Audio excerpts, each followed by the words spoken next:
Hello there, whoever you are, wherever you are, whenever you are. It's me, Addison, your favourite friendly furbog, who likes to hang around the internet, skulk around, talk about nerdy things that apparently lots of people care about now on Twitter, Facebook, YouTube, and all that jazz. So today I'm actually here to talk about something that caught my eye whilst I was sitting in a doctor's waiting room to go in an MRI machine. And the fact is, apparently, there are world records out there that allow you to sit down and do what could be seen as very little or a lot. By that I mean you get to pretend to raid dungeons and kill monsters with your friends and get kudos for that. So we're going to talk about that.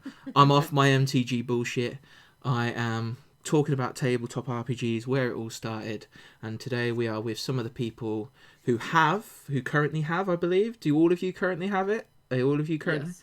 All of you are currently holding the TTRPG world record for the longest consistent consecutive game hours played. Is that correct? Yep. Yeah. That's correct. So Continuous session, yes. the longest continuous session. So we're going to get into that in a minute, but first we're going to introduce my four guests. This is a bit chaotic for me as well. I've never done it like this before when it was just me. When me, Leon, and Troy started this, it was a bit easier, but now it's just me. I'm a bit like, But so let's go around, meet our guests, talk to them, make sure we know who they are, and thank them for their time. So, ladies first, I'm afraid, lads, because we're gentlemen in the UK. Tips for Dora, right?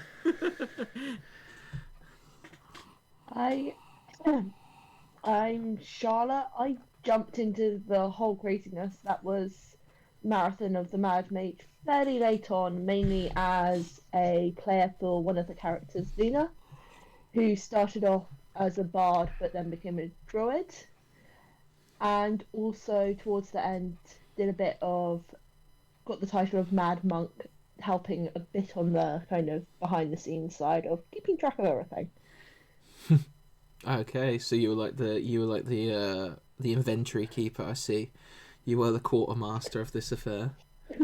Yeah, there was a lot One to of keep up many. with. Yeah. Yeah, Um. but that was more late game. Yeah. Nice. Let's go to Neil. Neil, introduce yourself. Hey, yes. Hi, I'm Neil. I was one of the sort of co-preppers and co-DMs of the Marathon of Mad Mage event. So I started off in mid-October. I saw that Paladin had made a Reddit post, and I got in touch with him, and then I kind of dove in. I have been playing Dungeons and Dragons since the mid-90s. I'm not that old. Oh man. And I've played AD&D. I've played third edition, fourth edition a little tiny bit. Fifth edition. I like other role playing games as well. I'm currently running a Blaze in the Dark campaign. I do professional DMing, so I've got to start playing profile, which is relatively new, but it's starting to go. And I used to be a teacher, but I decided I liked working from home better. So this is my option for working from home is trying to make it go as a pro DM. Nice. I like it. It sounds cool. As a teacher myself, I understand that sometimes you'd prefer to be at home. Like, Right. Adam, talk to me. Who are you? What do you do? Well, you just said it. My name is Adam. I'm a student becoming a software developer, and I've partaken in this crazy event that was the Marathon of the Mad Mage. Mm-hmm. I learned about it 2 weeks before it started, and I just wanted to be a player.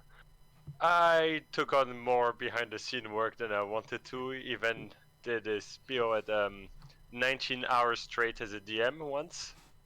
Oh my gosh. Yikes. When Brother. the DM in question couldn't keep his eyes open. But Hey, yeah, I was like day 4, could not stay awake anymore. Okay. Oh, it was a lot. I can imagine. It sounds like a lot. Yeah.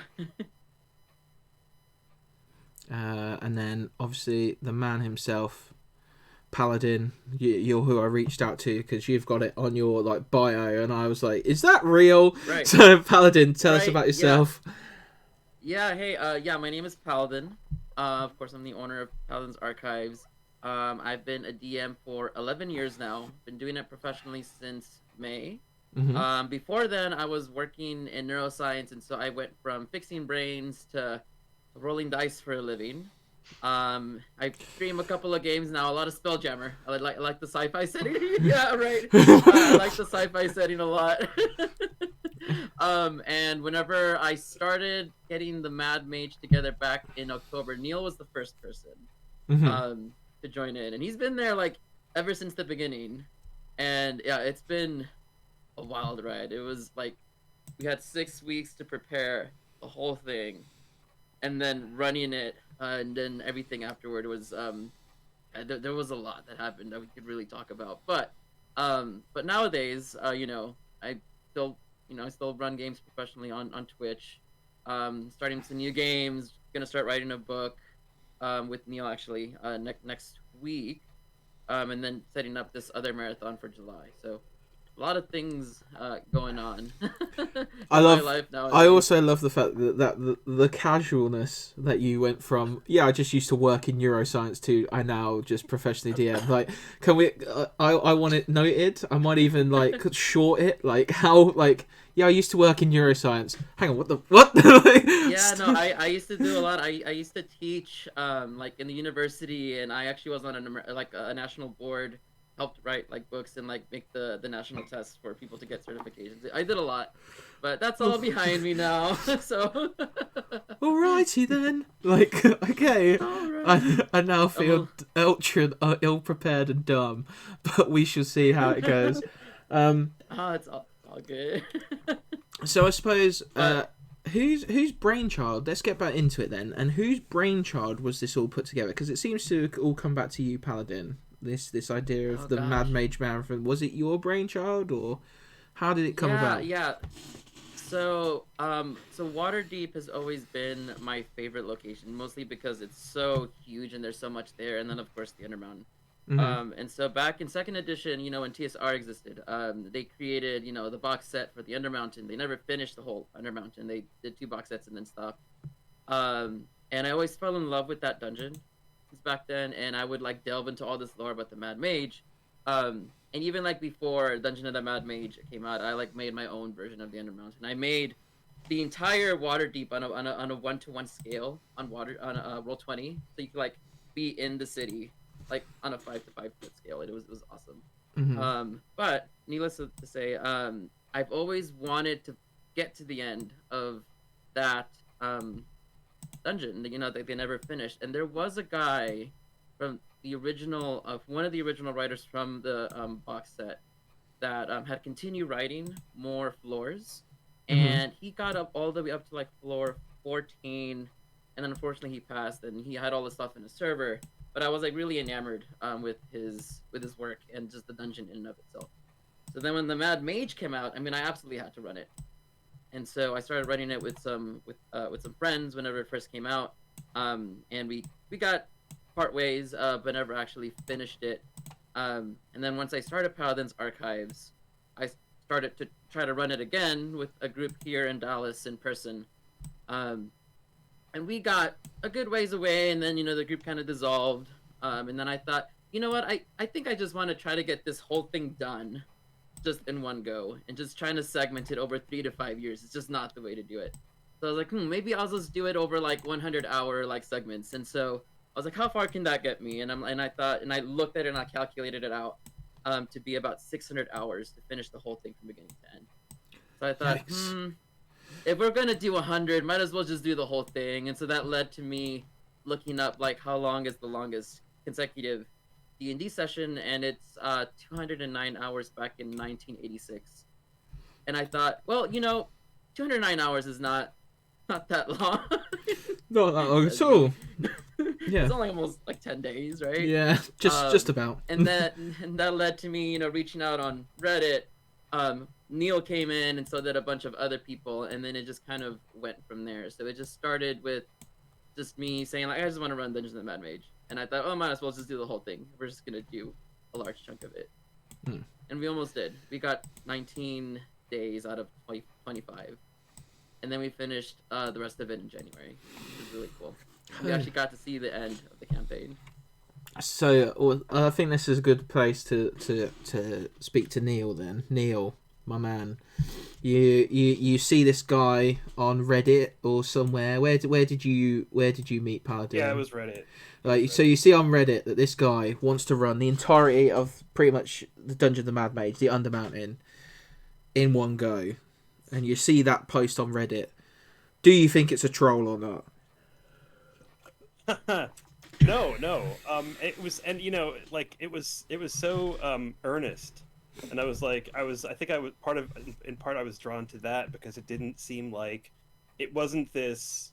Yeah, I don't know how to say this. It wasn't like this polished corporate thing. It was like, here's a player who gives a shit about this dungeon, and like I want to like that energy.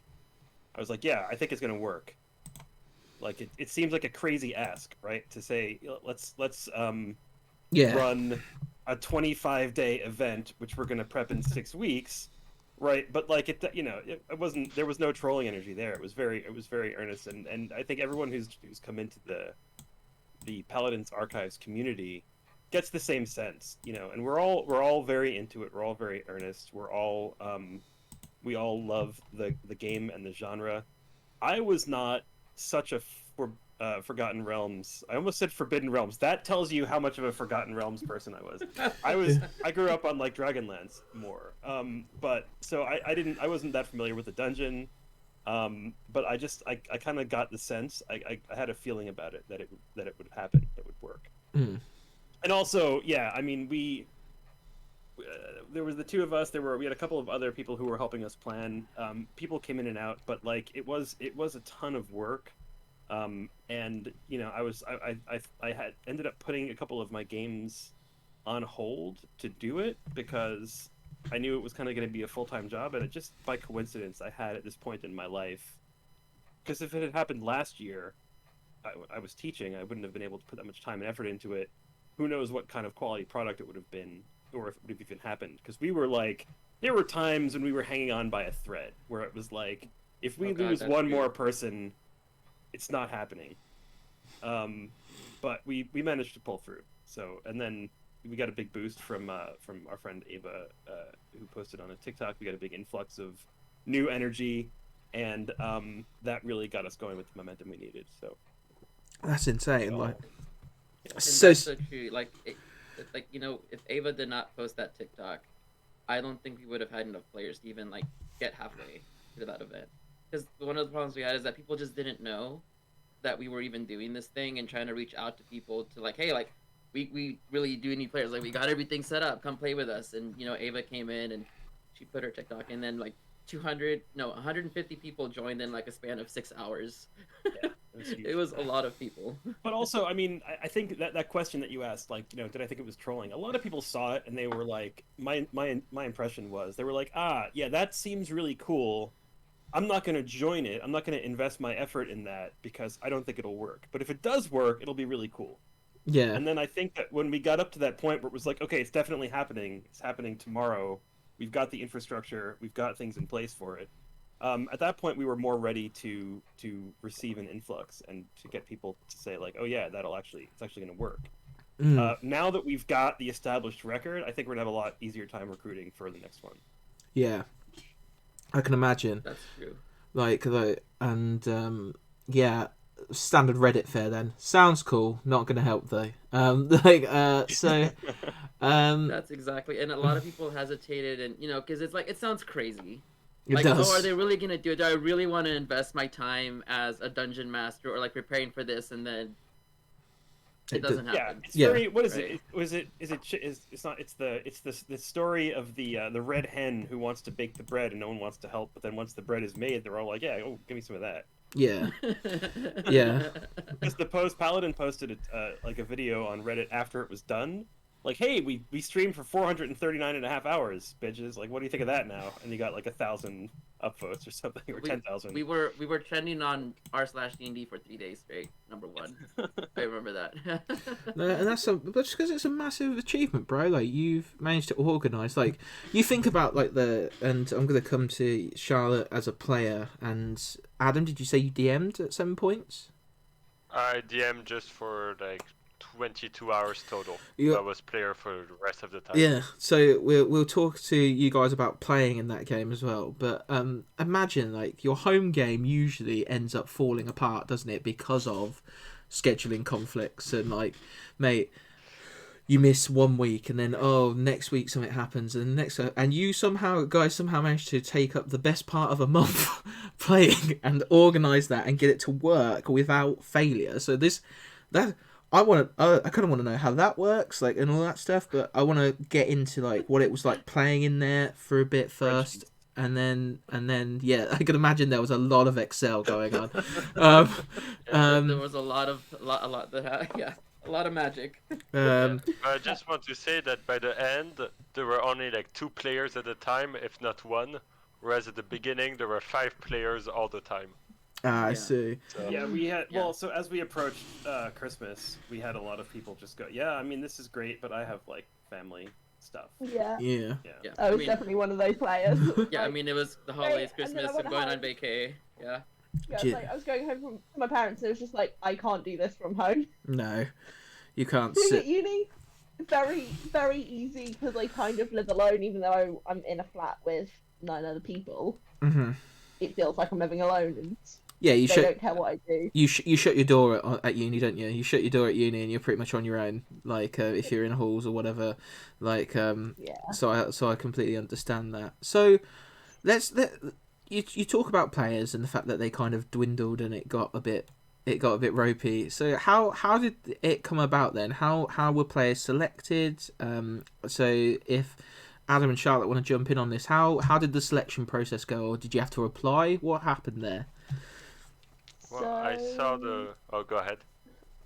Yeah, I think we both saw the TikTok post, or I definitely saw. I saw a TikTok Really? post that Paladin mentioned.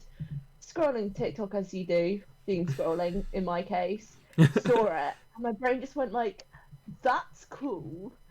This is probably the only way I'll ever get a world record.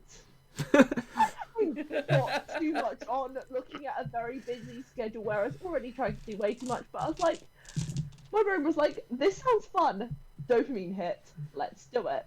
Yeah. So, Yeah. went on Discord, joined the server, was like, hey, do this. I think it was a Google form kind of talking about availability, what character you wanted to play. So I was like, looked at the characters and was like, cool.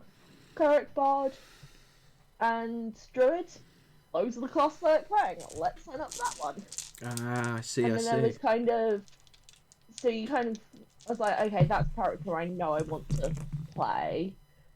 Can't remember what else was on the form. And then it was in for kind of a tech run of, do you actually have the tech to do this?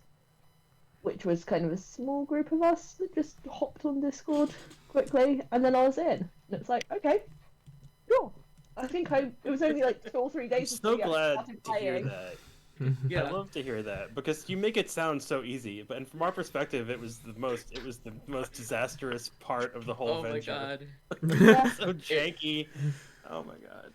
I remember. I felt like we were like in a trash fire and everything, like, and we were like in a river of lava, and we were like sailing down with it the whole way down, and still made it to the end. Yeah, I had this short glimpse of that before the TikTok was posted. Yeah. So oh, sorry, you go first. Okay, yeah, no. So we had tried to get players who would commit to a large number of hours because we thought that would bring consistency to the players. So we haven't talked about the structure actually of the marathon, and like let me just give you a very brief look at that. Mm-hmm. So basically, we pre-made 5 characters. I'm holding up 5 as people need to see the 5. Excuse me. We pre-made 5 characters, and when players signed up, they could pick one of those 5 characters to play. and then those 5 characters stayed in the game the whole time for the whole 20 days, but a player would sit in on the character for 4 hours at a time, and then they would switch and hand the character off to another player. So players didn't have their own characters; they had our pre-gen characters. Yeah. I was gonna So we wanted to ask have- about that because I can imagine that there's no time for session 0 with this sort of thing. Like, Right. I need to get you Right. moving. Like, Yeah. We kind of did have a session 0, kind of, sort of, but sorry. Yeah. So mean- what we wanted to do was we wanted to get a little bit of consistency in how the players were portrayed. So we were like, if we can get someone who's like on vacation or whatever, who wants to play for 40 hours a week, let's get them first, and we'll give them priority in scheduling, and then we'll have other people who can only play for 1 or 2 sessions a week, and we'll dot them in sort of later. So we had this whole plan of like a rollout of signups with like different tiers and stuff, and like we were thinking about different names for those players and things, and then it was like the first 2 weeks we got like a tiny trickle of players in, and we realized we just like really had to just ultimately relax those requirements, and we couldn't do it that way at all. And then it was like, please come and play with us. please, we're cool, I swear. Yeah. So Adam, you said that you had a different experience coming into it. What was your experience coming into it? How did you get involved then as a player? And yeah, how did the question of you becoming a DM for that small part come into play? Well, first a bit of background information. I'm something that most people call a forever DM, which means I DM multiple times per week, almost never played. Just like the campaigns I've played in had to end due to scheduling or whatever. So I was scrolling the looking for group subreddit, like that was mid-November, and then I saw marathon 600 hours looking for player. I was like, jackpot. I get to be a player like 16 hours a day, 16 hours a week. I'm in. So I filled in a Google Forms. A couple hours later, or the very next day, can't really remember, I got a Discord message from Paladin saying, do you want to hop on a video call and to get the onboarding process? The very next day I bought a webcam because I learned that it was necessary. And yeah, so we had 2 weeks before the marathon actually started, but there were only like 20 or so players, and there were a couple dropping every day. So I really had this feeling this is gonna be something really cool if it happens, and it doesn't look like it's happening. And then all of a sudden, I saw 100 or so people just join the server, and I had no explanation why there were so many. I just learned afterward that a TikTok has been posted, which attracted so much attention. Nice. Oh man, that was such a wild ride too, because it was like the Friday before, and I made this really long, heartfelt post saying like, "Hey guys, like this event might not happen, and we can try to start it and do our best, but more than likely we're not even gonna get halfway." And I was like, saying like, the best we can do is just try our best and fill up as much as we can. But like just being real with the situation that we just don't have enough players and there's nothing I can do. And then like the very next day, we exploded. And then it went from like this like, oh, we might not do it to like, oh no, now we have too many people on the server, and like trying to get 150 people when you weren't expecting them into a game was yeah. I think we had crazy people who we would onboard them one day, and then within a couple of hours they would then be onboarding more people. Like we drafted, it was like a military draft. It's like, can you carry a gun? Okay, you're in charge of this. I think Charlotte and Adam were both onboarders, which we called Mad Monks. We had roles. So a Mad Mage was a dungeon master. Yeah. And like a Mad Knight was a player, and the Mad Monks were like onboarders. And so Adam and Charlotte were both onboarding people, like helping get people in. I was going to ask, is that what onboarding meant? That as well. Yeah. So you just that was going to be my next like segue into it. It's like how did you plan this thing? Because I was going start like concept, how players got in, planning, and then I was going to go into structure. But I suppose we've kind of touched on the structure a little bit. So how did you go about planning that then? Because it was a bit like, it sounds a bit nuts. Like oh, by the way, just letting people know on the video, because someone said the word jank earlier. Something's going on with the video capture, and it kind of bugged out whilst Paladin was talking a minute ago. I fixed it, and it keeps like pausing and stuff. So it's not their fault. It's me. Like, I'm really grateful that they're here. So if it looks like it freezes at any point, it's on me, I'm afraid. And I'll have to figure out a way to make it a bit better for the next time we have multiple guests. But yeah, carry on, Paladin. So you have like a notepad. You had like a notepad in your hand, like, for those people who can't see. So basically, like this does look like a lot when I look at it now, but this is basically the entire organization of the campaign from that Mad Mage. Doesn't look like a lot, but there's a lot online that you don't see. But there's a lot of really, like, how it started out is that we only met 4 times in those 6 weeks before. I was gonna ask how you must have met before, like, and you met only 4 met 4 times. times, yeah. And that's 4 times. That's DMs and players. All the people that prepared for it. The DM. So how we did it is that of course Neil came on, and we started getting these other people on, and we would have meetings. We called it the meeting of the minds. Mm-hmm. And during those meetings, I put a lot of foresight and thinking into what do we need to do to get from here to the end. And I made like a plan, basically like a project plan. Like, what do we got to do? We got this much time. We got to get this done by this day, etc., etc. And so I separated things onto phases. And so we would start out by doing our foundational work, make sure that every single foundational piece for keeping in mind that we're going to have this many players. Like, how many players are we going to need? How many hours a week do we want them to have? What are we going to do if contingencies, like if this happens, then what are we going to do? Like, if my power goes out, what are the software that we're going to use? All of these things that just require extensive thinking and talking about, that we would come together and, like, over the course of like 4 to 6 hours, go over all the points. And then after that, every person that was preparing would be given their own individual project to do for the next week. And it was a very flat leadership organization, meaning that no one was overseeing anyone. Everyone was just kind of entrusted with these things. And then we would kind of like keep touch with each other over a week, and then come back next week and then bring it all together again, and then continue from there. So we had like individual work groups and all this like talking that would happen on Discord. And there would be people that joined that, would get that hype, but then they saw how much there was to prepare, and they'd be like, nope, I'm out. Or there'd be like one person that joined in, and they were like extremely great and very charismatic, but ended up destroying some of our things, and actually deleted the email address that all the forms were going into for player recruitment, which kind of oops.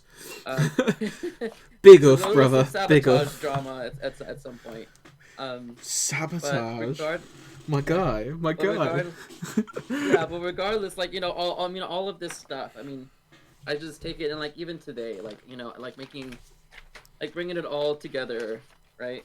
Yeah. And like really, this is the part that I'm talking about, like a multi-phase plan of like what to do by when, and really like solidifying various parts of it. And honestly, we had a lot more planned that we couldn't do.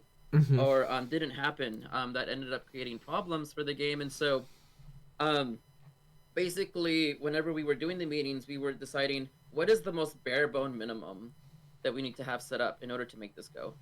And as we started during the Mad Mage and going through it, we started realizing some problems that we never even thought about came up, like organization of inventory for something that's 600 hours. Sharing of information between players was a huge problem, because there would be like a drop off in information. We had it originally planned that we would have DMs and co-DMs, where the DM was of course doing his thing, but he doesn't have time to write down information or do recaps. And so how are you gonna do all of this stuff that you normally would do between sessions? And so we had a co-DM that was gonna do all that, but we ended up not having enough DMs. So then the co-DMs became DMs, and then so there was a lot of like loss of information across various sessions, and that created some disparity and confusion. some time between us. So that was like a challenge that we had. Also, like there were people that would go for a couple of days, come back, be completely confused about what's going on, or there was also like certain things like with Twitch rewards that would called like the Wheel of Chaos, where like it was this random D10,000 like effect table, and it would sometimes I feel like the wheel was chasing us and we were chasing after it. Like we had like a volcano spawn twice at one point, and there's like all this chaos that just like completely unsettling everything. And there were other things like like player drama that was going on. I think I had to kick like 2 or 3 people out, and all these things have just become barriers or like challenges. And then trying to like approach those things methodically, so that way we can approach it, talk about it, and then move on. But move on together and not just have everything drop or fail just because of one person. Yeah. And that's hard when you have like 68 people across different time zones and trying to address things while you're still live streaming this at the same time. Yeah, mate, So, that sounds yeah. sounds awful. Like you're even that leadership structure you guys kind of you described when you were like well, nobody oversaw each other. If I am a bit of a control freak, I guess that's kind of why I do what I do. Like I like the sound of my own voice. I like knowing things get done, and so like I do when I get into projects like that, and not even like this, because this is like 100 times bigger than any project I've ever like managed. Really, like I get very like this needs to get done. So I can imagine, like you must have had a good team together for them to all get it. I would say that we were extremely lucky to have the people that we had. Neil, I mean, he's still here. Like he was the first person that joined, and he's still around. I'm not saying that like I mean some of the others are there as well. But like we had like an audio-visual professor from Canada that joined in. We had like a computer science person, someone that was proficient in like making websites. There was like a nursing manager at one point. She left though. We had someone that worked a lot with corporate PR, like that was like there for a little bit, which is the person that sabotaged this.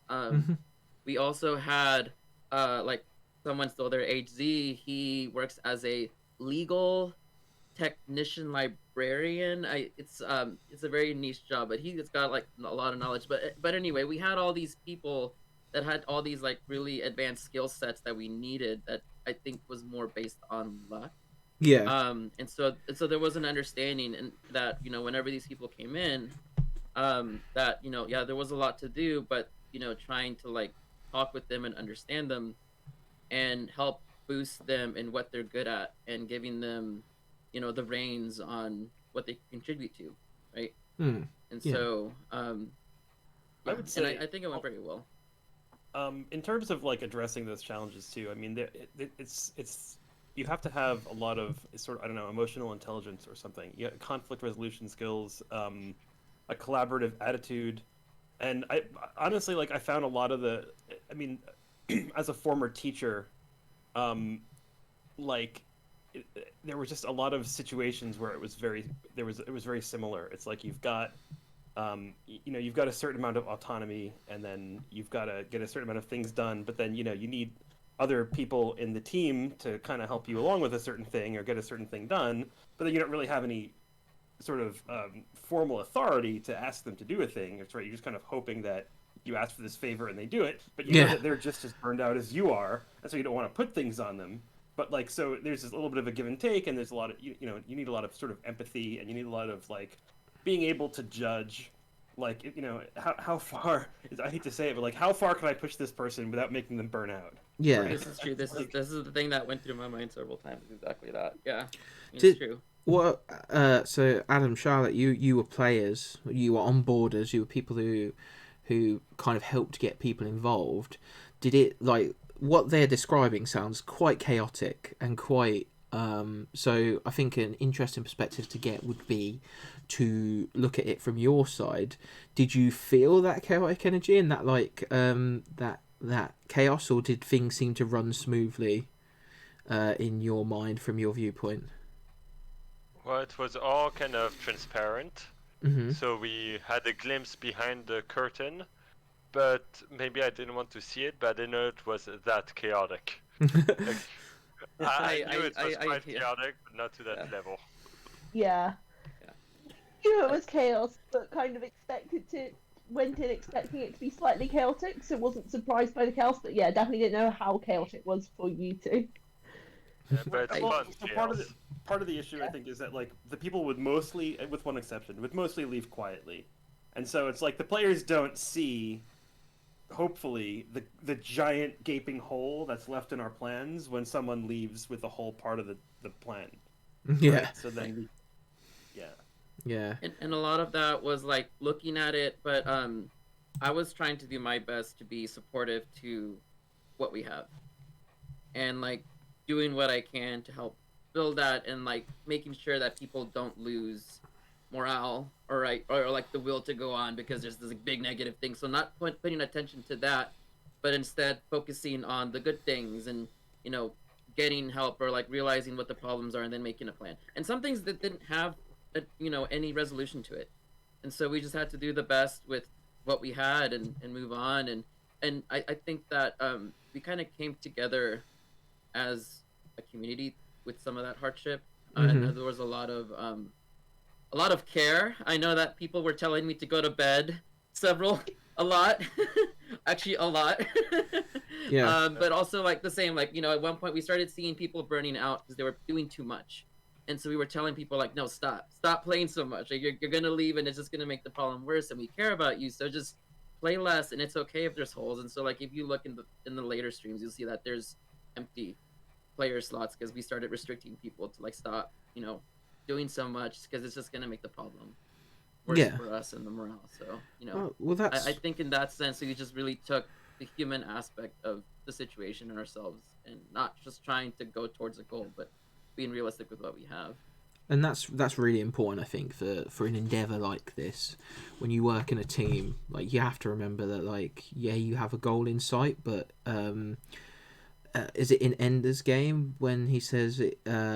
When I think Harrison Ford's character says, obviously I know it's a book, but I've never read the book. Harrison Ford's character says, "But you won," and Asa Butterfield's character's like, how we win is just as important as winning. And I think a lot of people get lost in that source. Like, they have a goal in mind, they want to get that goal, they want to reach that goal. I think they kind of forget the human element a lot, like you said. So I must commend you on that, because it is easy to get blinded by the fact that you're on the precipice of something great, and doing something great, and doing something that you love. And sometimes we forget to be kind to those who are also helping us do it. So that's really cool. So the structure then, you said that it was pre-made characters, and that there were like there was like handoffs, that because you mentioned the handoffs in the trading in of information. How did you timetable that then?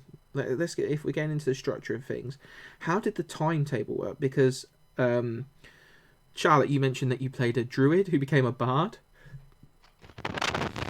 Other way around, but Oh. yes. Oh yeah. Bard who Bard became a the druid. Became a druid. Sorry. How did that work? How was it timetabled, and how did you react when you came back into like the Jaeger seat almost, when you were piloting the Jaeger, and suddenly there'd been massive changes to the character? Like, because were there massive changes to the character? Were there massive swings in things? You had new items that you had to learn, maybe new spells that had been... Yeah. What was that like? And Adam, we're going to ask the same of you, and what your character was like, and sort of thing. We actually had the same character. Oh! Yeah. Oh. So we had, I think their name was Charlie, who was amazing and was the scheduler and was known as the Mad Scheduler, who created Excel spreadsheets, which the first Excel spreadsheets like was sent out to all of us, and we made our own copy of it.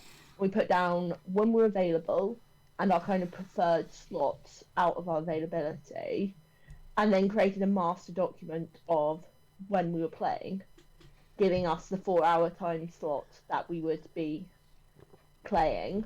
Yeah. So we knew in advance, normally kind of we got it each week of when we would be playing. and we had access. So the character sheet for all on D&D Beyond, Mm-hmm. and we also had an Excel spreadsheet, which by the end of it was crazy, but had kind of the combined inventory and all the links that we needed, Mm-hmm. including one link to a Word document because we couldn't edit the D&D Beyond sheets, which we Okay. used to kind of track the spells if you were a caster, track stuff like bardic inspiration and other kind of trait abilities, and had they been used or not. Mm-hmm. So normally would start. What the kind of plan was, and what I normally try to do was start watching about 30 minutes beforehand. Mm-hmm. The last 30 minutes of the other stream, so I could at least get that amount of information of exactly what I was picking up from. Yeah, yeah. And I'd look over the sheet beforehand and check what level we were, and kind of just check what spells they were, because the spells only really ever changed when we leveled up. So if Yeah. it hadn't been playing for a few days, just checked, okay, what are the new spells, read over them, get myself as familiar as I was possible. Like, as I said earlier, I played a bard, I played druid, I played those classes before, so I had a rough idea of what I was already going to have to deal with. And then once the kind of slot before us finished, we had a 15-minute handover Mm-hmm. where the stream would kind of be paused and there would be like a very pretty kind of pause screen. We would be on Discord and would do they were always chaotic handovers because you had 5 characters trying to hand over in one Discord chat. Yeah. So it was the kind of first 5-10 minutes were general, okay, what's been happening generally as a party. Mm-hmm. And then it was just trying to take it in turns for each character of going over, okay, so is the player, like the Word document, up to date? Are these the actual spells that we've got? Or have you not updated it and I need to do that now and you just need to tell me what they are so I can make note of it? Yeah. Because it just depended on people's levels of IT. And with the Word document, especially to begin with, it was quite hard. Like, we couldn't just edit it. We had to make comments on it. Yeah, yeah. And some people who didn't really use Word struggled with that. So it was like, it's fine, just let me know what you've used. Okay, you've used a 1st level spell, 2 2nd level spells, and the 4th level spell. Great. You've used 2 bardic inspirations. Great. And I just make my own notes of that and then update the tracker. So Adam, were you meant to bring you into this as well? Were you meant to like live like comment, or did you like wait till that handover to make those notes then? Like, because that sounds pretty rough. Like, So like normally you have a character sheet and you edit the character sheet as you go. Like you use a certain resource like a spell slot, then you mark it up as you say that you're using it. mm-hmm. But because for grief reasons we decided to not have people directly edit the character sheet, otherwise it could just be gone and we'll have to make a new one. Yeah. So we had an apart document where we would keep track of things, and we are meant to update it as we go. Mm-hmm. So like as soon as we use a resource, we update it. But sometimes you're too busy role playing, and also you do it afterwards. But sometimes you also forget to do it. Mm-hmm. So it can get messy. But the biggest problem with those resource trackers was that you were supposed to comment it, and anyone can remove anyone's comment. So like once you regain those resources, you just remove the comment saying that they're used. But some people would, like on Google Docs, you can replace text. Which will bar out text, put it in a certain color, and then add your text in another color. And those, you cannot remove them. So they're there to stay, and they clutter the document enormously. Luckily, I was also what we call a mad scribe or a co-DM. Mm-hmm. So I could edit the document and clean everything, but I had to do that every time I looked at them. Oh, jeez. It was a nightmare. Oh man. Yeah, and so I just want to say, like, and this, not to throw shade at anyone, we had a person who was going to be in charge of all the tracking of resources, Yeah. and that was the person who Paladin mentioned left and sort of griefed us as they were leaving. So we didn't have resource trackers, we didn't have inventory trackers, we didn't have NPC or quest trackers, and it was all because that person said that they would do it, and then sort of just bounced in a Yeah, rude like way. all the problems, like with like your recapping, the tracking of inventory. That was all his thing, and we didn't have it. So we So had it's just one of the what downsides of- one day before the marathon started, we had to make everything like a day before. Yeah. Thing. Ouch. That sounds. Yeah, and so the Google Doc was like, what's the thing that we know will work even if it's not the most user friendly? Okay, it's a Google Doc, like Yeah, it's not user friendly, but like you can give it to everyone and everybody can like edit it, but because it's free software, it's not a Word where you have to have the license and then you've got to share it on OneDrive or whatnot. Yeah, I completely understand that, but yeah, I can imagine that was like almost like nauseating. So did you two always play the same character then? Or did you get a chance to pilot the others as well? Well, there's a lot of people that, as people cannot make it to the session, they jump to another character to help out, to make sure there's always a player. But personally, I wasn't one of them. I always played our character. You never played anything other than Lena, really? Well, I played Valis, another wizard, just for like 2 hours. But I don't really consider that really playing it. And I only ever played Lena. Interesting. I didn't know that because so many people crossed over. Like there were there were lots of crossing over, but I'm fairly new to D&D. I've only been playing for coming up to 3 years of playing. That's like a lot Pretty more good. than me. Oh, wow, really? Yeah, I think I'm coming up on my 2nd year. Fair enough. Yeah. Like last September was my 3rd year of ever playing, and then May will be 3rd year of playing like continuous campaigns and not just a one-off thing. Ah, interesting. What I found the most interesting with us playing the same character all the time is you would get to know everyone quite well, except the people whom we share the character with. Yeah. Like Interesting. the people that we were sharing the same character that we really needed. Yeah, to because you'd never be with each other. You'd never be on thing. Exactly. Like only like a half an hour call before to make all the backstory, but that was it.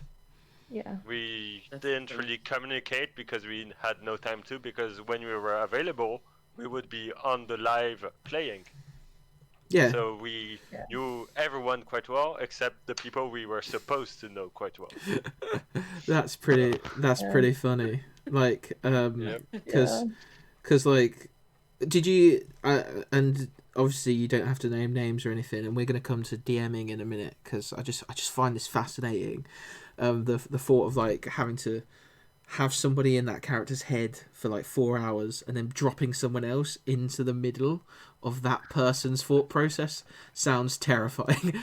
So did either of you two ever like hand over from someone and was just there like, what the fuck is this? Like, what have you done? Like,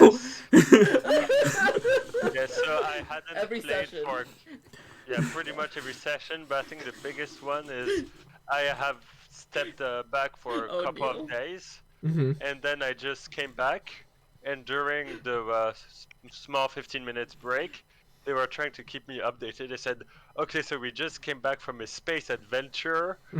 We are now in the middle of interrogating 2 mind flayers. We're in the middle of a very tense political conflict. Good luck. That's all the information I had. Yeah. Oh, that's right. Yeah, and because I was playing the bard at the time, which was actually a druid at that time, but still thinking that she was the party face, I was in the front end of all the negotiations which I had no background for. I had no idea who I was talking to on whose behalf. It was chaotic nightmare. Oh my Yeah. god, like that because yeah. because I can imagine also like g- jumping into the character, thinking like, oh cool, gonna go play the bard now, yada yada yada, and then you turn up and someone's like, oh yeah, so we cross-classed, like we are now druids. So we had this sort of crazy idea, which was that if a character died, we would just replace them with the same character but with a different character class, so a totally different build. But I think Okay, we're probably got you. we're not gonna do it exactly that way next time. There were some issues with it. We But, did it because we didn't want to have to recreate art, which took a long amount of time. But they did know, the players knew in advance that if your bard dies, you'll be a druid. Yeah. Oh, so you So- knew what Yeah. the next one in the chain was. Okay, Yeah. cool. Yeah. That's As why long- I said earlier, So we- bard, druid, cleric, because those were like the 3 iterations, and that was clear from the beginning. Because I swear But to of course, That's what we yeah, we all thought that it would never happen. We'd only play the bard from day 1 to day 26. We'd never die. Not The even the first thing with the mind flayer also, so that I think that points to us towards some of the issue with DMing that in that style too, because there were times, I mean, so there were NPCs that were almost entirely owned by one DM or another, and it just because I don't know how it worked out that way. Sometimes it was just like because we did long stretches, or it would be that a certain DM just liked a certain NPC. We all have sort of our pet NPCs that we liked, and we would kind of bring them out as a resort, And so, but yeah, I mean, this thing with the mind flayers, there was a whole thing. So the way that the Dungeon of the Mad Mage is structured, so you meet these Gith, and the Gith hate the mind flayers hate the Gith, right? Yeah. So you're supposed to befriend the Gith. Okay, so the party befriends the Gith. They go to the mind flayers. You're supposed to fight the mind flayers, but the mind flayers are like, well, we don't want to die. So we're going to try to convince the party not to fight us. So we're going to offer them free passage through our territory if they break their alliance with the Gith. Yeah. The party were like, okay, let's do that. Sure. So they broke their alliance with the Gith. But the problem was the party has spent collectively 24 to 36 hours of real-world game time in this alliance with the Gith, making friends. They traveled through space together. They had a group hug and a song. They met a space whale. All this stuff happened. Right, and then in one session, and this was my fault. In one session, the mind flayers offered them, "Hey, break that alliance, and we'll let you through for free." And then the players who were playing at that time were like, "Yeah, that sounds fine. Let's do that." And then we just see on Twitch like, "What? What happened to the Gith? You were supposed to be friends with the Gith. Why? You joined mind flayer?" Like people were so like. Oh, I remember that. Is it I was actually the one to make the decision. just Now I for feel bad. just for And clarity's no one- sake? Are we talking GIF as in hippos with guns? Or are we talking GIF as in No, GIF GIF. Sarai and Get Gith Sarai and Gith Yankee. Yeah, Gith both Yankee. together. yeah?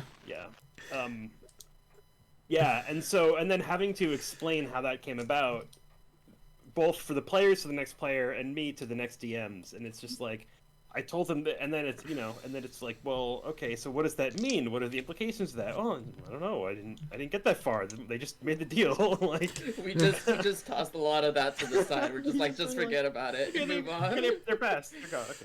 Okay. They got through for free. We're never coming back here. Oh my god! But we did later. Oh, that was interesting. so- like, I was a miniature giant space Hamtaro.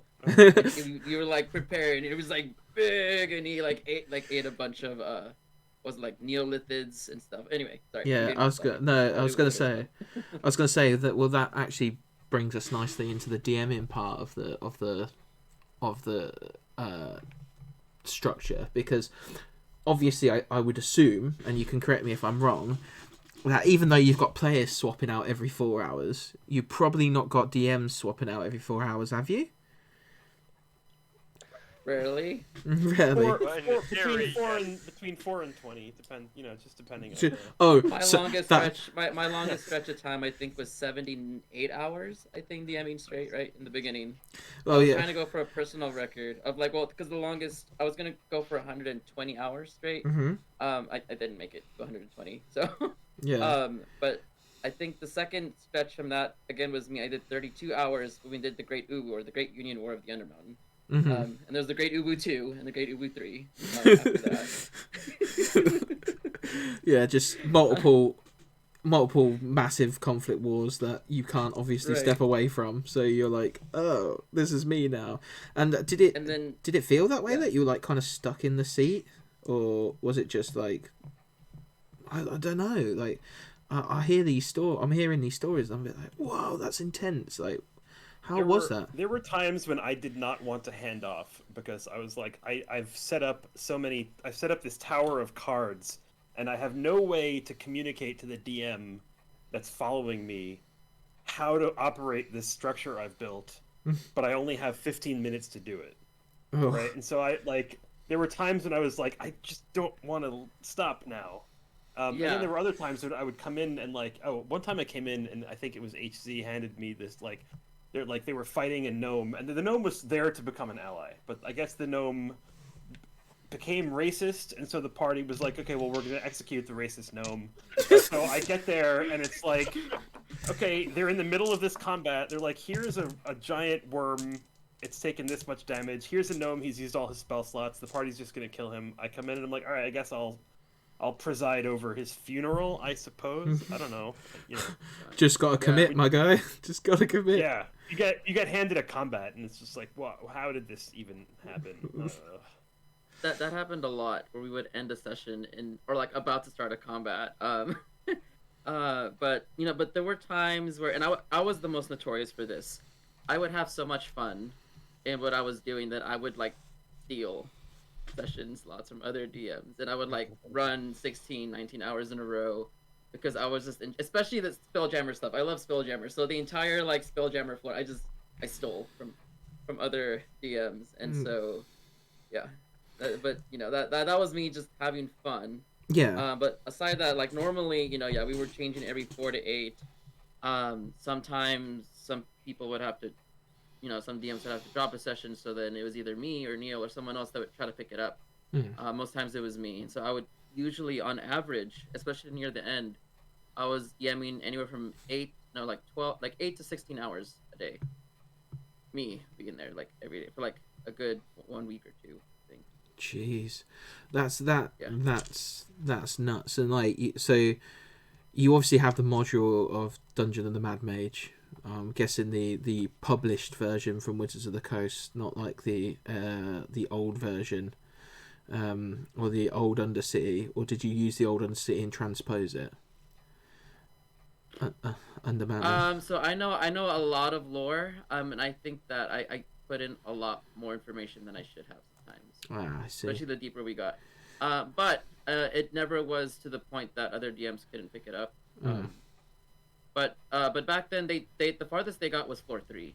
There's 23 floors in this dungeon. They never finished. TSR never went past full port. Well, it's just insane. Like, you've managed to do all 23 floors in general. Like, I don't think I've ever made it past. I've definitely not made it past 8, like, because of scheduling conflicts, or we all die. Like, a lot of people don't finish a campaign. And we finished a campaign in less than 2 months. Yeah. Something that would take 3 to 4 years, we did in 2 months. Yeah.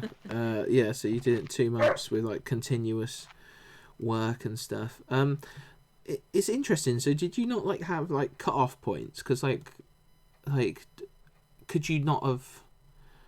Obviously, this is in hindsight now, and like I don't want to like sound like I'm ragging on you, because I'm already like a bit like amazed that you took on this Herculean task the more you describe to me, so I don't want to sound like I'm criticizing, but what was there not like clear cut-off points you could have used to like rest yourselves? Because like I can imagine Paladin, by the time you've DM'd 72 hours in a row, my guy, like I'm like, brother, go to bed, just go to bed. Like if I like I don't know, it was extremely rare for us to have a point where it made sense for it to be a place to like stop.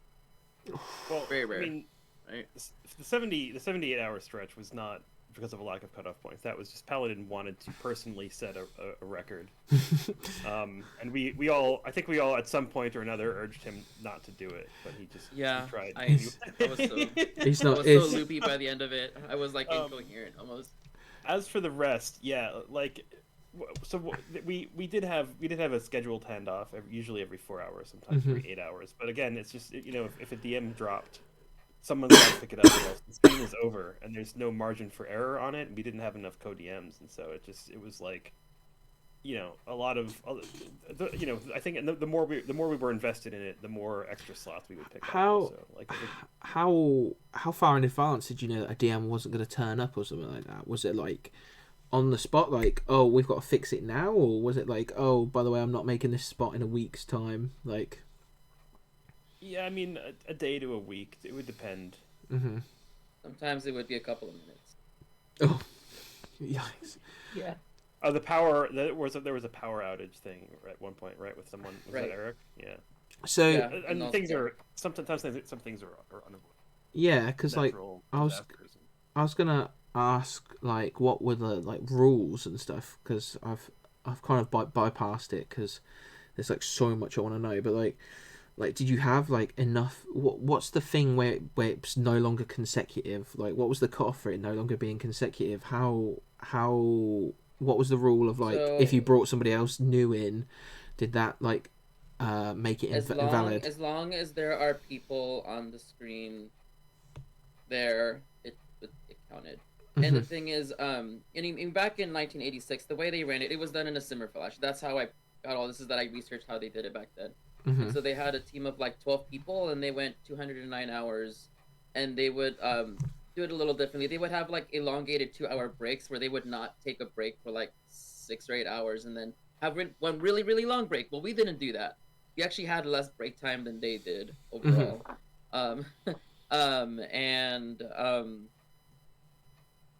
When it stops being continuous, I mean, that's kind of a hard question to answer, because like the way that the previous record was considered to be continuous, with it even having a 2-hour break, I mean, is that really continuous back then? I mean, to them it was, and it was considered yes. Yeah, because they didn't have the same. Like like we had like 15-20 minute break every 2 hours to change over. Sometimes it'd be a little bit more. Mm-hmm. Sometimes it was a little bit more. But we were still there actively changing over stuff. So as long as there was not a disconnect in us having that effort and actively going forward, that's, I think, would be consideration for it not being stopped. Not like a sake of time, but like the sake of like, are we still actually doing this? Are we still putting the effort to communicate, to keep going forward? And yeah, like from beginning to end, you see that. Yeah, sometimes the DM like disappears because of one reason or other, but the players are still on the screen. They're still talking and engaging, and the game is still going, even if the DM is not there. Yeah, and so there's never really a drop. That's what you need, isn't it? Like you need it to be like continuous energy, like still flowing, etc., etc. So I can imagine that was pretty intense.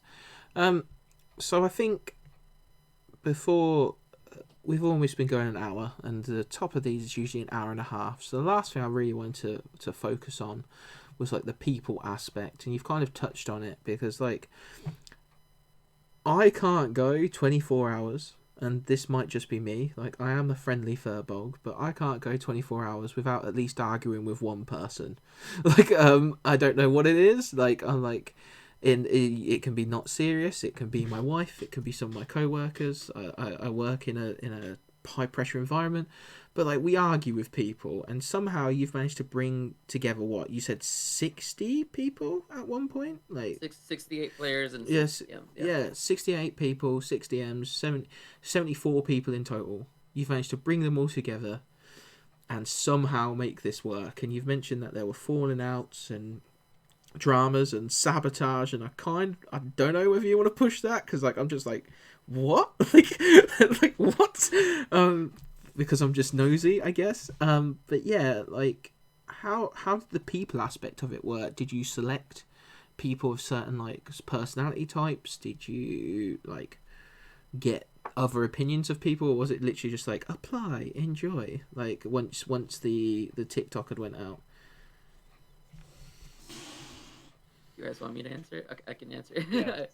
Okay, all right. So now here's the thing. Now we didn't have any room to be beggars or choosers. Beggars can't be choosers, right? We didn't get the right to choose who came in. So we literally just like, hey, the doors are open. we don't know you. I've known you for 20 seconds. Come play with us. Brilliant. Love that. That's how the majority of it was. Now, because of that, of course, there's going to be problems when you just open the pearly gates to everyone to just come in and do whatever they want. And yeah, that did happen. And okay, like this, well, I can come back, but I would say that I'm a very socially intelligent person. I understand people. You know, I get them. Maybe more so than they know that I do. But at the very beginning, I knew that I was going to be opening this gate of inflood of people, and so I had to. And this is a little bit manipulative for me to say, but there was one. I was looking for one person in particular that I knew I would never add to the game.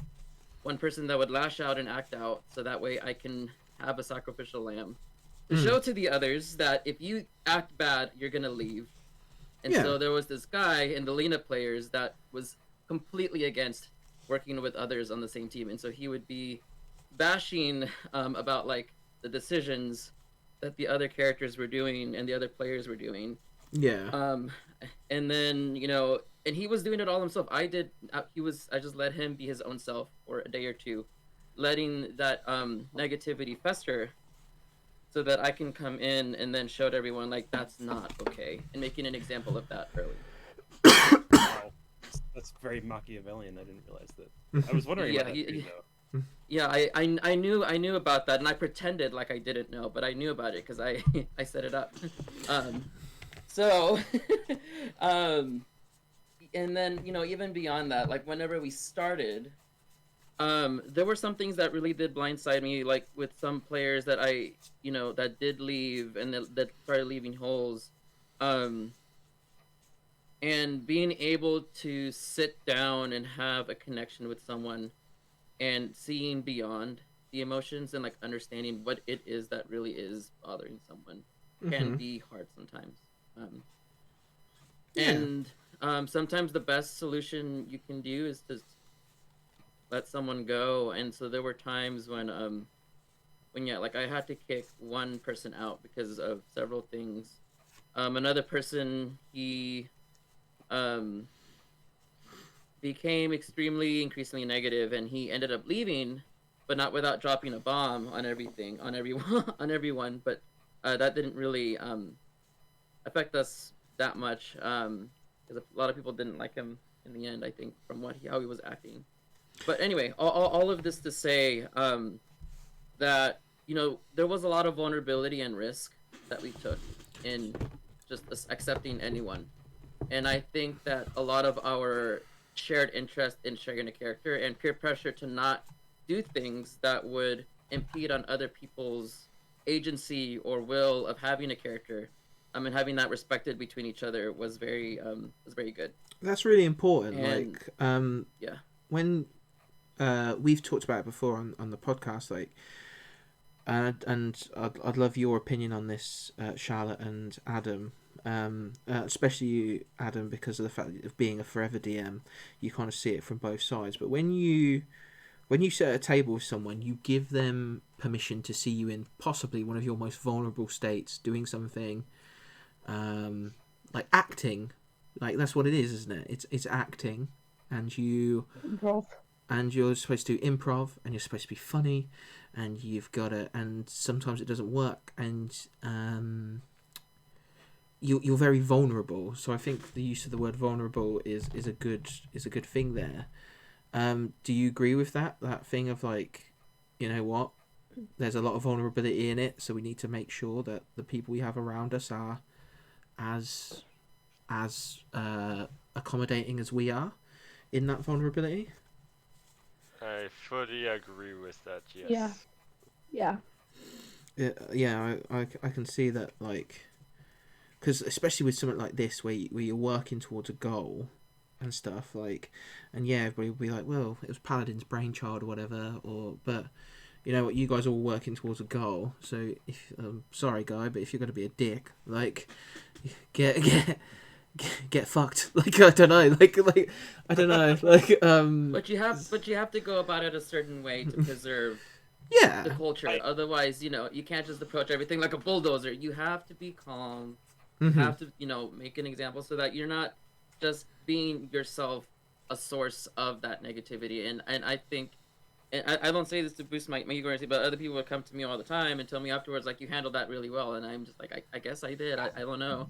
You did. I just try to act Yeah. calm about stuff and see it through properly. I mean, we were pretty transparent about what we expected from people, and I think we both had separate discussions with that guy, saying like this is what you're signing up for. It's collaborative. If you don't like it, then you sign up for the wrong thing.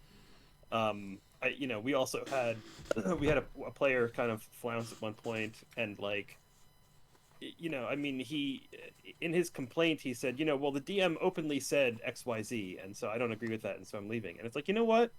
Great. Because I want to be transparent about my motivations for doing things, Mm-hmm. about my reasons for my DMing style. And if that's not the DMing style for you, it's better that we leave it this way, amicably, before it boils over into any kind of drama. 100. It's like, sure, you didn't like that decision, you didn't like my rationale for it. Okay, then you're not going to have fun, and I wish you the best. And that guy, I have nothing against him. I mean, he was a great. I enjoyed his play style. I like the guy, and it's unfortunate that we weren't able to have Make a it work. compatibility there. But, Yeah. that's life. Yeah, I've walked away from tables before because I've been like, it's just not for me, my guy. Like, it's nothing against the person who was running the game. Like, they've taken time to run a game. I appreciate that, but and especially in something like this, which is going to be high stress, even though you sound like you did everything you could to make it as unstressful, if that's a word, I guess, unstressful as possible. So yeah, you did your best. If sometimes it didn't work, and the kids in my class sometimes laugh because I'll say something like, it sucks to suck, I guess, because that's just what happens. And I don't mean it mean, I just mean sometimes we all suck and we all have a bad time, and sometimes things suck and we just have to deal with it. So yeah, I can imagine that was pretty chaotic, because we also get attached to people in TTRPGs, like you said, community. I don't know, Charlotte, did you get attached to these people and care about them and hope for the best for them, or were you just there to play a game? I feel as if that's begging the question, but For me, because my schedule outside of this was so hectic, mm-hmm.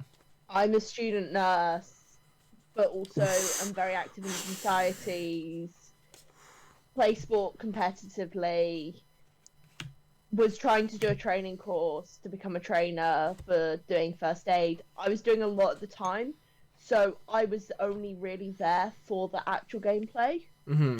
So anything else was just when the people that I was playing with obviously was wanting to get on. I do quite a lot of acting, I do a lot of improv, so my moral was yes and. Mm-hmm. Yeah. I was going to work with the players that I was with and just make the best of whatever it was. I was there to have fun. Yeah. It was a way for me to relax, even though it was hectic and was definitely messing up my sleep schedule. It was still I was doing it for fun, I was doing it to relax, so I was like, well, let's just make the most fun of it.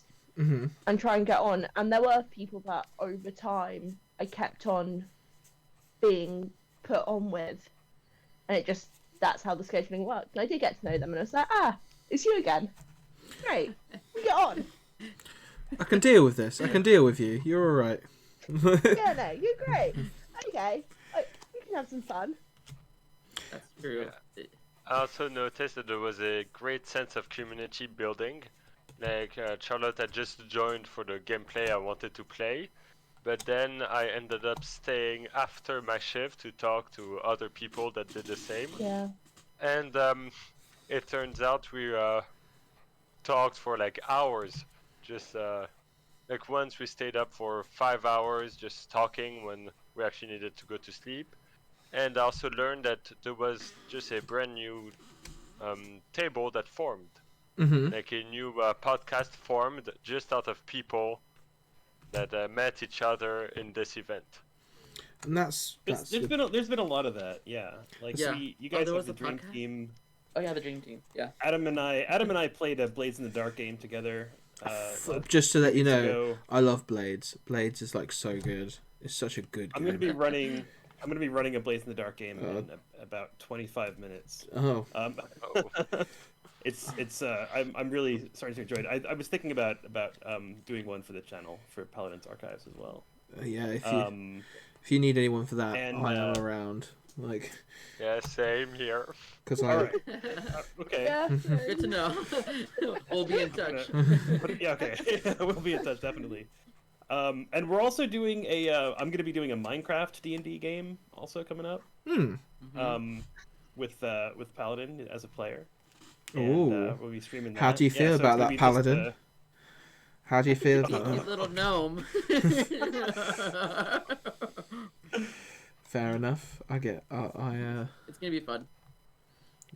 But yeah. I will say, like, like we had a survey, and like just to get numbers and like things, and we were going over today, but it was like a lot of things around a 1 to 5 scale, and the top, the highest rated thing was community feeling. It was like 4.7 out of 5.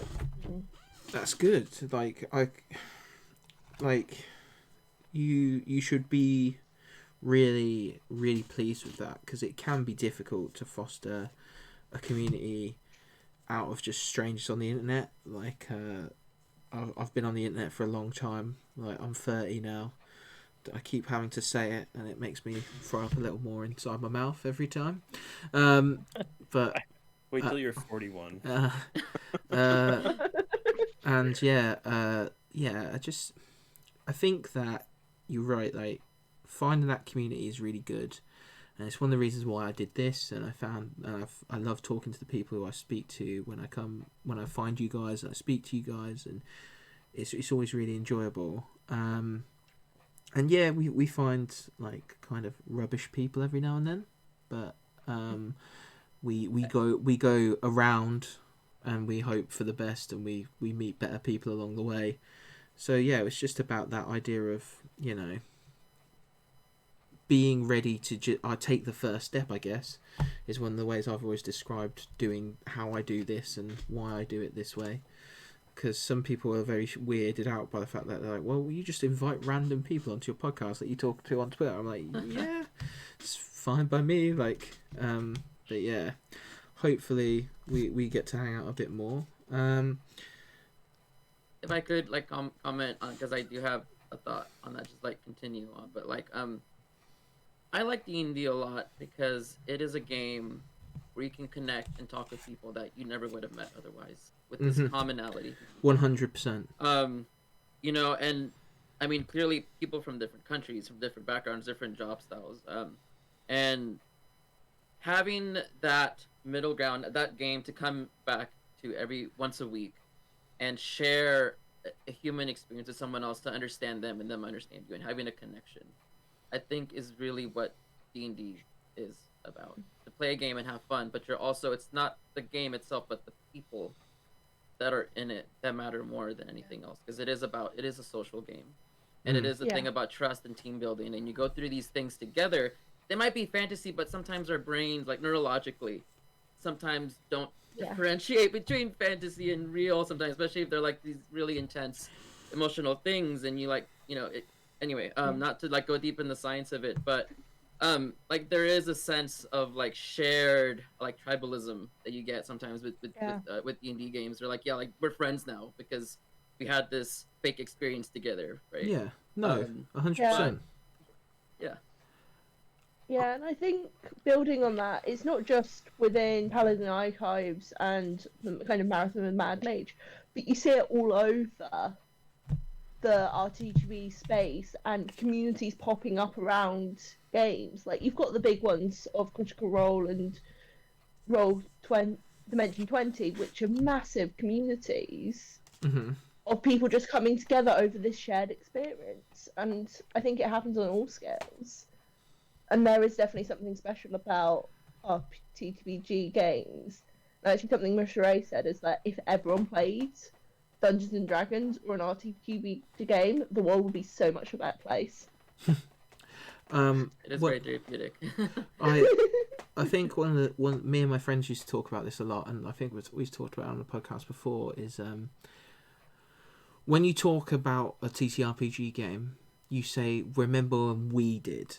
Use personal pronouns. Like, you remember when you did. Like, it's not remember when Jezebel the bard did this. It's remember when you jumped across that ravine, you saved my life. Like, you make it so personal. And again, that vulnerability, because it's so personal and it's so so important to you, because you get that like therapy and that release, and you have those like mega dopamine hits from achieving something, like owning a house, I guess, like in the current economy, having 8 hours of sleep. I don't know, like I just feel as though it's really important, and even though I've not been playing as much as I'd like to recently, I'm trying to get back into it. I've recently got the Avatar RPG. I got my my Kickstarter finally arrived. So that's about. I've got to learn the rules to that, and I'm supposed to be doing a stream game of Mecha Hack, which is a roll under rules light system. I think you're right. Like, finding these communities is really important, and using them to do great things, like organise this, like have the Dream Team podcast emerge from this society that you've made, this group that you've made, this community that you've made, is really, really important.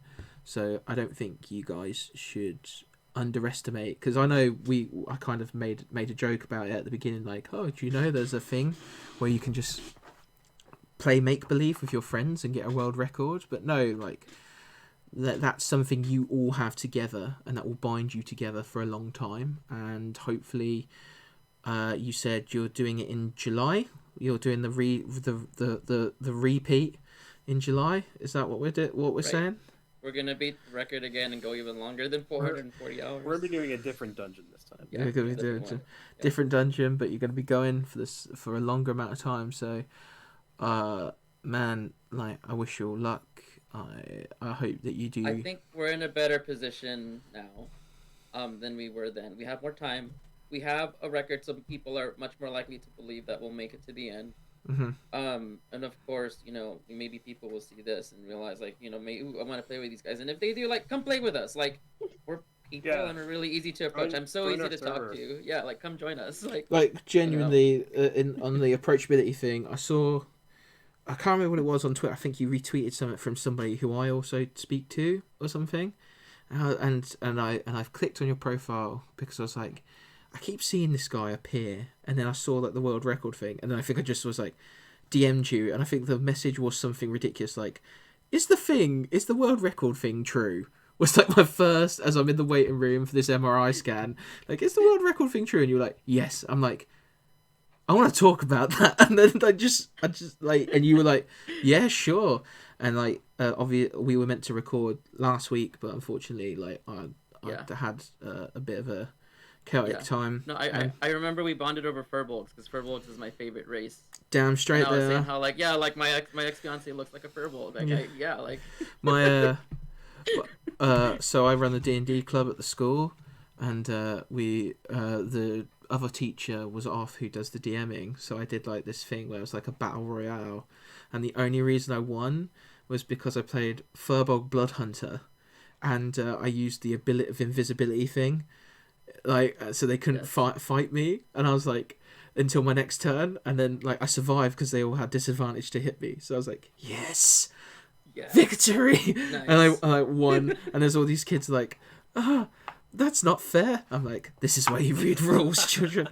And then I still and then I still like gave them like loads of like loot and stuff, even though they didn't win. Like, so I was like, okay, I've had my fun now. And yeah, it kind of got me back into it. And yeah, so I think with that, I think it's time to let's say our goodbyes. Let's let is it Neil go back to running his Blades campaign in like 10 minutes. Like, Jesus. Yeah.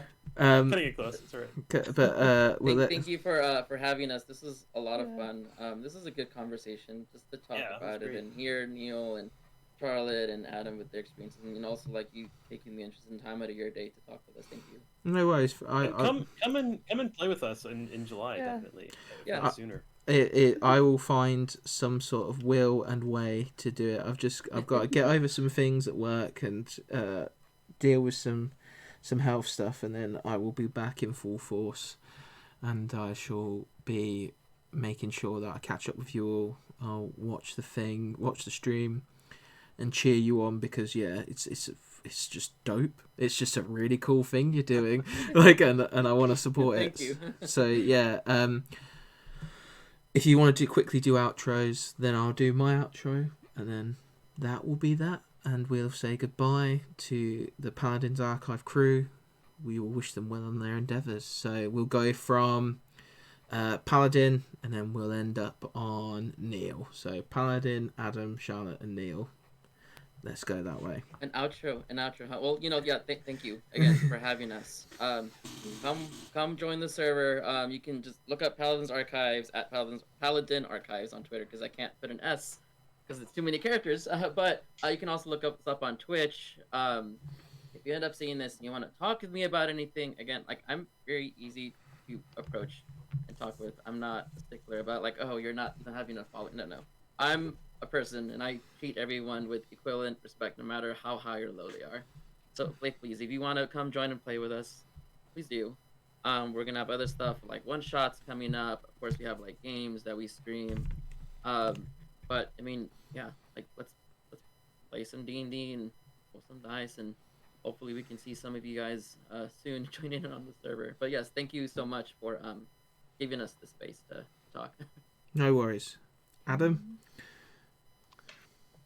Well, I don't have as much to say for an outro, but something we did all forget to say is we didn't do the marathon for us. It was a charity event. Charity water. Yeah, the charity water. Yeah. We raised almost $2,000 to give clean water to people around that don't have access to it. Oh, that's amazing. So, cool. So yeah, the world record for me is just a side effect. That's amazing. The charity was the main goal. Well, actually, both of them are the main goal, but one helps the other. Have you got this? Is it the same charity this year, or have you not decided yet? We haven't decided what it's going to be yet. We talk about that 2 weeks from today. Okay, fair enough. We'll figure it out this month. People did like our choice for that one, though. They did, water. yeah. It was a good month. They did. Fair enough. And then, sorry? Well, I guess I'll finish my outro with, it was I, Adam. Nice being here. Thank you. It was I, Adam. Thank you, Adam. I appreciate you coming here. I'm sorry I cut you off, man. It's that. Oh, it's fine. I wasn't ready. I'm sorry. I wasn't ready for your force of personality. And then Charlotte. Yeah, just this has been amazing. So yeah, thanks for getting me into all of this. Well, thank you for coming. It was definitely very nice playing with you. And, we're still going to play more, right? But Yeah. And then Neil. So I'm planning out what I'm going to say. So, okay, so I'm Neil. It was nice to meet you. Nice to see you. Nice to meet your audience. Come and join us on Paladin's Archives on Paladin's server. We have games. We have weekly games. We have another marathon coming up in July. We've got a Looking for Game channel. Also check me out on Twitter if you want to play with me. I've got a D&D TTRPG blog up on there also. And I just want to say thanks so much for having us on. I had a great time. I think we all had a great time chatting with you. So thanks again. No, I really appreciate you all coming on. And you guys all know, I am Addison, your favourite friendly furball who hangs around the internet talking about all the nerdy things when I can be bothered. And hopefully I'll be back sooner, bigger, better than ever. But as always, whoever you are, wherever you are, and whenever you are, I hope you're safe, I hope you're well, and I hope that you can find the communities and the love that you deserve. Peace out. See you in a bit. Bye. Bye. Bye.